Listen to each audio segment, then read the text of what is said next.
冰川保护问题被认为担惊全球性的一致，引起了国际社会的严重的关注。因此，塔吉克斯坦的共和国关于冰川保护第5项倡议得到了国际社会的支持。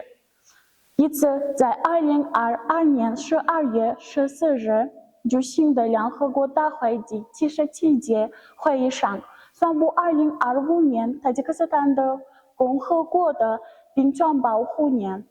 3月21号是塔吉克斯坦的共和国的冰川保护日。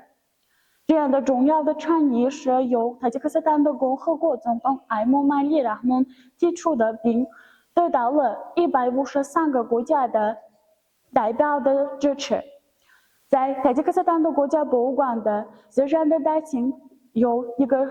专门的大厅被冰川保护。